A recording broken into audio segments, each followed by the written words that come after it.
జై శ్రీరామ్. నమో కనకదుర్గ. శ్రీమాత్రే నమః. శ్రీ గురుభ్యో నమః. మే నెల మాస ఫలితాలు 2024 సంవత్సరంలో మే నెల ద్వాదశ రాశుల వాళ్ళకి ఎలాంటి ఫలితాన్ని తెచ్చిపెట్టబోతోంది? గోచర గ్రహస్థితుల సంచారం ఎలా ఉంది? అన్నిటికంటే ముందుగా ప్రథమంగా అన్ని రాశుల్లో ప్రథమ రాశి అయిన మేషరాశిలో రవి శుక్రుల సంచారం జరుగుతూ ఉంది. అలాగే వృషభ రాశిలో గురు భగవానుడి సంచారం జరుగుతుంది.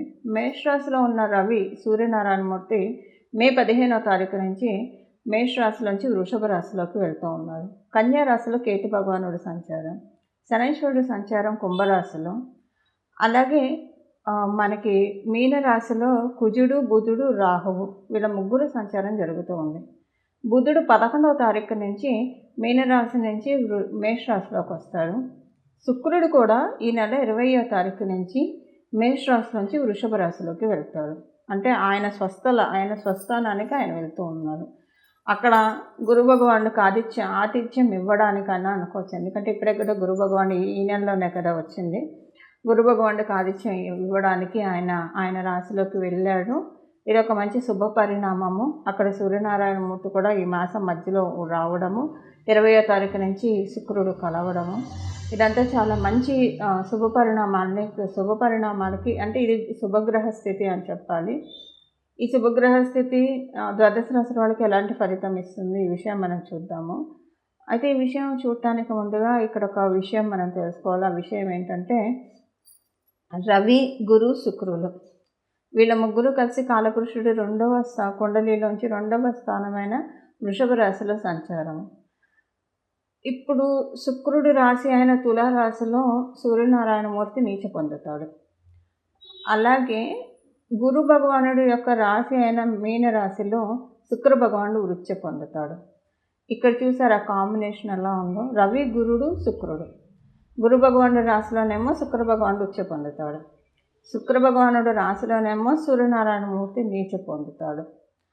సో ఇప్పుడు ఈ కాంబినేషన్ అనేది చాలా ఫలితాన్ని మనందరికీ సూచిస్తుంది ఈ మాసము. ఆ ఫలితాలు ఏంటో మనం చూద్దాము.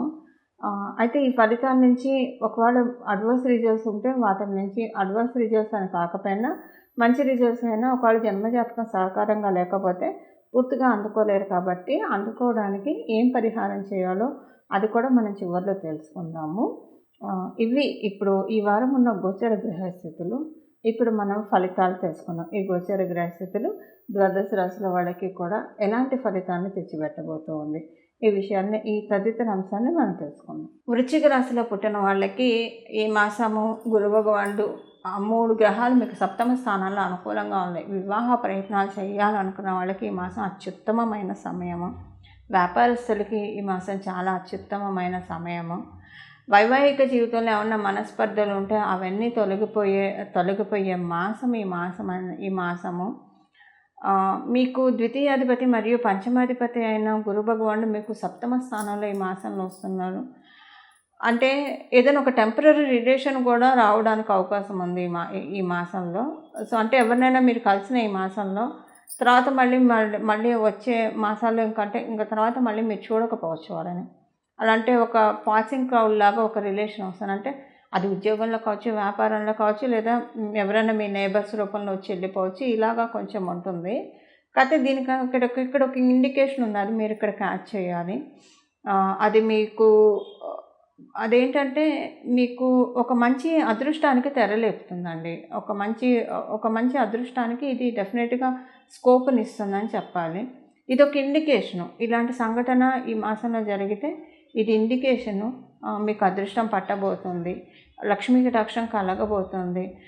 ఈ విషయానికి ఇది ఇండికేషన్. ఇప్పుడు మనం తెలుసుకున్నట్టు పాసింగ్ క్లౌడ్ లాగా ఒక రిలేషన్ వచ్చి వెళ్ళిపోతుందని. అది ఎవరైనా కావచ్చు, బంధువర్గం అంటే మీ ఉద్యోగంలో కావచ్చు, వ్యాపారంలో కావచ్చు. కానీ వాళ్ళ వల్ల మీకు మంచి కూడా జరుగుతుంది.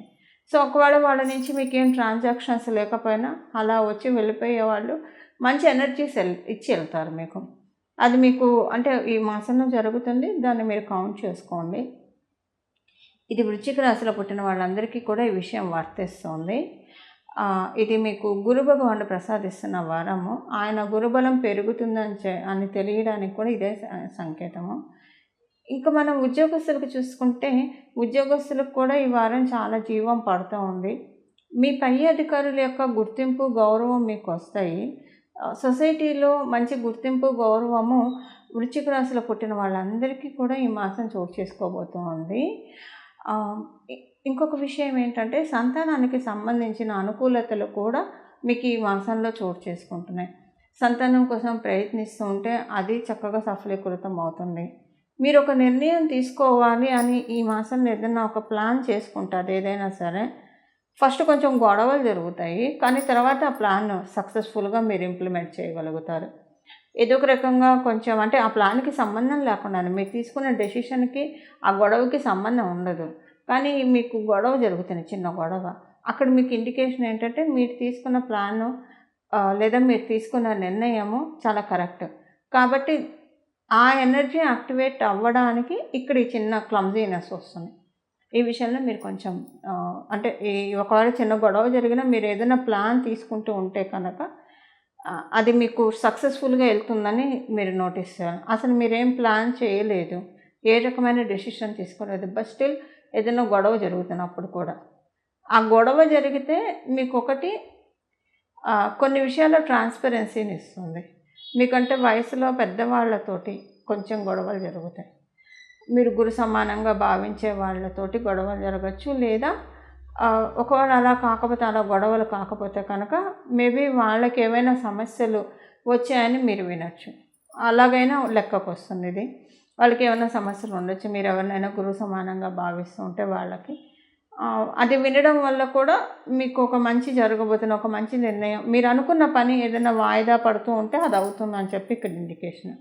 ఇలాగా ఈ మాసం అంతా కూడా వృశ్చిక రాశి వాళ్ళకి బాగా ఉంది. దీన్ని మరింత బలోపేతం చేసుకోవడానికంటే ఇప్పుడు మీకు జీవం పడుతుందని చెప్పాను కదా, వ్యాపారస్తులకు, ఉద్యోగస్తులకి. దాన్ని మరింత బలోపేతం చేసుకోవడానికి ఏ పరిహారం చేయాలో ఇప్పుడు మనం చూద్దాం. ఇప్పుడు పరిహారం చూద్దాము. ఈ పరిహారం ఏంటంటే, ఈ మాసం అంతా కూడా మనకి 15వ తారీఖు నుంచి వృషభ రాశిలోకి సూర్యనారాయణమూర్తి, 20వ తారీఖు నుంచి శుక్రుడు గురుడితోటి కంజాయిన్ అవుతూ ఉన్నారు. మొదట్లో మనం చూసాం కదా, వీళ్ళ ముగ్గురు కలయిక విశేషం అని చెప్పి. సో ఇప్పుడు దీన్ని మనం ఒడిసి పట్టుకోవడానికి, ఇది ఇచ్చే అడ్వర్స్ రిజల్ట్స్ నుంచి తప్పించుకోవడానికి, అలాగే ఈ యోగము ఇచ్చే 3 గ్రహాలు కలవడం అంటే ఒక యోగం. ఇచ్చే యోగాన్ని ఒడిసి పట్టుకోవడానికి ఎలాంటి పరిహారాలు చేయాలో ఇప్పుడు మనం చూద్దాం. గోసేవ చేయడం చాలా ఉత్తమం ఈ మాసం అంతా కూడా. ప్రతిరోజు ఉదయాన్నే లేవంగానే గోమాత గోమాత గోమాత అని మనసులో స్మరించుకోవడము. అలాగే మీరు స్నానం చేసిన తర్వాత గోశాలలకు వెళ్ళి గోవుకి ఏదో ఒకటి తినిపించడం. మీ ఇంటి దగ్గర గోవులు వచ్చాయి అంటే ఇది ద్వాదశ రాశుల వాళ్ళకి వర్తిస్తుంది. గోవులు వచ్చాయంటే వాటికి ఏదో ఒక ఆహారం పెడితే చాలా మంచిది. ఈ వారం మీరు పెట్టే ఆహారము సాక్షాత్తు గోవుల ద్వారా దేవతలు తీసుకుంటారని చెప్పి అర్థము. ఏదైనా హోమాలు చేయించుకుంటే చాలా మంచిది ఈ వారము. ఈ మాసము ఏదైనా ఒక హోమం చేయించుకుంటే మంచిది. అలాగే ఈ మాసంలో పితృ కార్యక్రమాలు చేయించుకుంటే, సూర్యనారాయణమూర్తి పితృకారకుడు. ఈ మాసంలో పితృ కార్యక్రమాలు చేస్తే చాలా మంచిది. పితృదేవతలు ఆశీస్సులు చక్కగా అందే శుభ సమయంలో మనందరం ఉన్నాము. అందువల్ల పితృ కార్యక్రమాలు చక్కగా మీరు చేయించినా సరే, లేదా మీ తరఫున ఎవరైనా చేయిస్తానన్నా వాళ్ళతోటైనా సరే మీరు చేయించుకుంటే కనుక చాలా అంటే చాలా చక్కటి శుభ ఫలితాలు వస్తాయి. కాలపురుషుడు కుండలిలో ద్వితీయ స్థానం అంటే ధనస్థానంలో శుక్ర భగవానుడు రాష్ట్రాధిపతి ఉన్నాడు.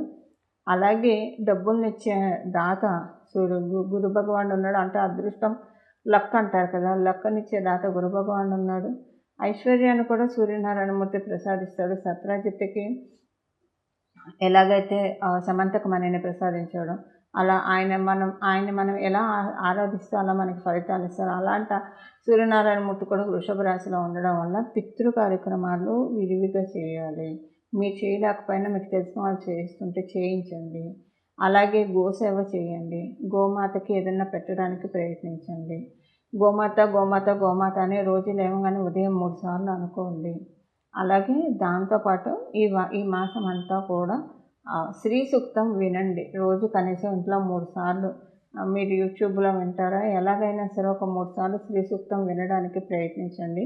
ఇవన్నీ కూడా ద్వాదశ రాశుల వాళ్ళకి లక్ష్మీ కటాక్షాన్ని తెచ్చిపెట్టే పరిహారాలు. ఇప్పుడు నేను చెప్పినవన్నీ కూడా అన్నీ చేయడానికి ప్రయత్నించండి, లేదా కనీసం వీటిలో ఏదో ఒకటన్నా చేయడానికి ప్రయత్నించండి. తద్వారా చక్కగా లక్ష్మీ అమ్మవారి ఆశీస్సులు, ఆ లక్ష్మీ అమ్మవారి శ్రీలక్ష్మీ అమ్మవారి కటాక్షం అందుకోండి. మంగళం. నమో భగవతే వాసుదేవాయ.